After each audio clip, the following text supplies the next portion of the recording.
Years ago, love letters were a way to share intimate feelings in a relationship, but all that's changed in the digital world. Within seconds, you can send a personal text or a picture to the person you love, but what was once a flirtatious exchange can now be used as a tool for public humiliation. ABC 17's Christy Reeder has looked into this emerging cybercrime and found it's happening all across the country, even here in Missouri. That's right. I talked with a victim of this crime who tells me she no longer trusts people and has no desire to date again. Cybercrimes detectives tell me if you don't want a private nude photo of yourself getting out, don't take one in the first place. But for some victims, it's too late. The photo's already circulating online, and police say you have little chance of getting it back. It's a trend that current laws just don't address. Clicked on the first picture, and as I scrolled down,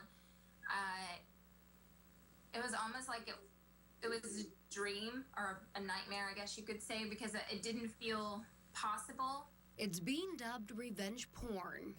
Searching online, you can find some websites that are dedicated to this effort of getting back at an ex.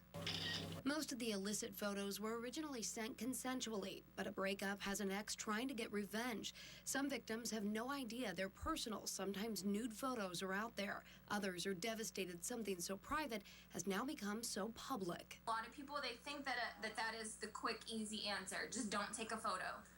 But it's bigger than that, because there are people that were posted on there who did not know they were being photographed. Holly Toops lives in Texas and is a victim of revenge porn. While she sent some photos to an ex-boyfriend, investigators are still trying to figure out who posted them to Texan.com. She is one of dozens of women who is going after that website. I met up with her and her lawyer, John Morgan, through Skype. My first duty is to try to get these sites shut down and then try to make sure my clients' images and information is not sent to other sites. Last week, they were able to do that. If you head to Texan.com, it's down. Morgan continues working on a class action lawsuit against the site for invasion of privacy.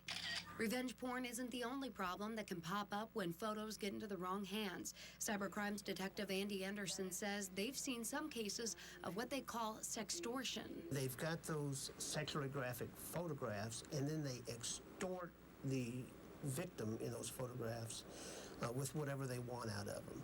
It can be money, it can be do this for me. I headed out to the MU campus. Within 10 minutes, I found two women whose friends had been through something similar. I've had a friend where it's been threatened to, and she actually had to contact the family, and it just got really messy. Another woman told me her friend wasn't so lucky. The pictures got out. Through phones, people would send it to each other, and it just got really bad. And one of my friends in particular, everyone in the school got it, and it was just a really bad situation. Most victims want to try and keep it quiet. Embarrassed more people will find out.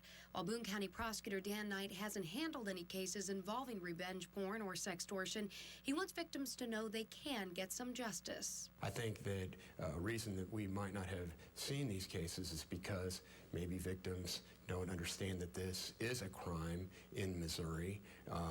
We don't really have a specific crime for this cyber type of situation, but harassment is something that seems like it could fit. It's not the best possible option in my mind. And that's because Missouri's laws aren't staying ahead of new cyber crimes. Like Prosecutor Dan Knight said, in a revenge porn case, depending on what happened, he would most likely file a harassment charge. He would have to prove that the suspect did this to cause emotional distress and that the victim did in fact suffer. It would be a Class A misdemeanor. The suspect could go to jail for up to a year. In Florida, lawmakers are taking steps to make this new cyber crime a felony, specifically stating in the legislation that a person cannot knowingly post nude pictures or video with personal identifying information to online social websites. Prosecutor Dan Knight says a law like this in Missouri may help. It looks like they might have the right idea there, because it seems to me like it's reasonable that this should be a criminal offense.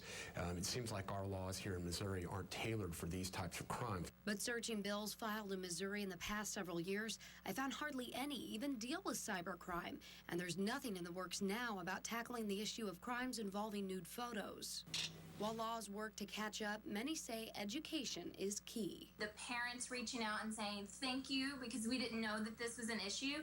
Now we've spoken to our daughters and warned them about this. We've spoken to our sons to not be that guy. It's important to note that if a victim in this type of case is 17 years or younger, it becomes a child pornography investigation. The charges for that crime are more severe.